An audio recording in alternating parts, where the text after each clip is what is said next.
जय श्री गणेश हर हर Mahadev Mahadev Shankar YouTube channel में आपका स्वागत है। आज मैं लेकर आया हूँ एक नई जानकारी कि एक समय पर कितने मंत्रों का जाप कर सकते हैं, यानी एक टाइम पर कितने मंत्रों का जाप किया जा सकता है। तो ध्यान से सुनना, इस वीडियो को पूरा सुनना ताकि पूरी जानकारी आपको समझ में आए। एक एक चीज ध्यान से सुनना। कई भाई और बहनों ने ये प्रश्न किया कि जब हम साधना शुरू करते हैं या हम कोई जब मंत्र साधना शुरू करते हैं तो कितने मंत्रों का हमें जाप करना चाहिए। क्या हम एक से ज़्यादा मंत्रों का जाप कर सकते हैं? क्या हम अलग अलग देवी देवताओं के मंत्रों का जाप कर सकते हैं? कई भाई और बहनों की कमेंट भी आई है कि वो सुबह किसी और मंत्र का जाप करते हैं और शाम को किसी और मंत्र का जाप करते हैं। तो इसके बारे में बताइए कि एक समय में हम कितने मंत्रों का जाप कर सकते हैं, और जब हम साधना शुरू करते हैं उस साधना में कितने मंत्रों का जाप हम कर सकते हैं। तो यही मैं आपको बताने जा रहा हूँ। आप एक दिन में या जब आप साधना शुरू करते हैं तो कितने मंत्रों का जाप जो है वो आपको करना चाहिए। देखिए, अगर आप कोई साधना शुरू कर रहे हैं तो साधना शुरू करने से पहले आप पितरों की आज्ञा लेते हैं, कुल देवता की आज्ञा लेते हैं, कुल देवी की आज्ञा लेते हैं और उनका भोग प्रसाद देते हैं, या फिर उनकी साधना करते हैं। एक दिन की साधना करते हैं या एक दिन का मंत्र जाप उनका करते हैं।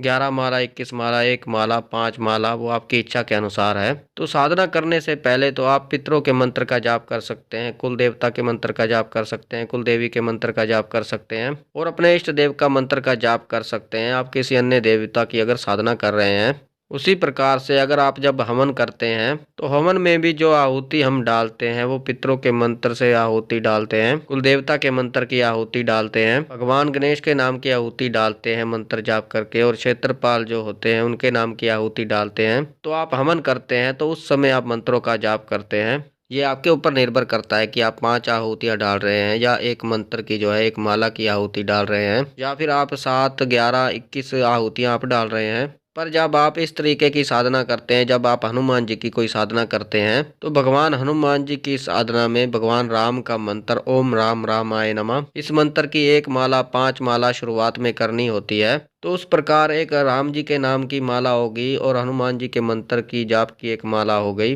तो इस प्रकार उस समय आप 2 मंत्रों का जाप कर सकते हैं।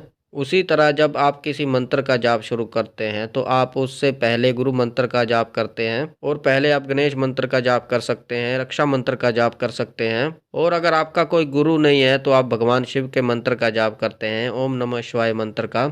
ओम नमः शिवाय का जाप आप कर सकते हैं। अगर आपके गुरु नहीं है, आप भगवान शिव के ओम नमः शिवाय मंत्र का जाप कर सकते हैं। तो इसी प्रकार से जब आप कोई साधना शुरू करते हैं तो आपको गुरु मंत्र का जाप करना होता है, गणेश भगवान की में एक माला का मंत्र का जाप करना होता है, और अगर आप रक्षा मंत्र प्रयोग कर रहे हैं तो रक्षा मंत्र की एक माला आपको करनी होती है। या फिर एक माला आप नहीं कर रहे हैं रक्षा मंत्र की तो आप 7 बार उस मंत्र का जाप करते हैं। और अगर आपके कोई गुरु नहीं है तो ओम नमः शिवाय का मंत्र का आप जाप करते हैं। तो इस प्रकार से अलग अलग समय पर आप अलग अलग मंत्रों का जाप कर सकते हैं। साधना में जैसे मैंने आपको बताया कि साधना में इन मंत्रों का आप जाप शुरू कर सकते हैं, पर जब आप किसी एक मंत्र का जाप शुरू करते हैं तो गुरु मंत्र जो होता है वो बहुत जरूरी होता है। बिना गुरु मंत्र के आप किसी भी मंत्र का जाप आप ना करें।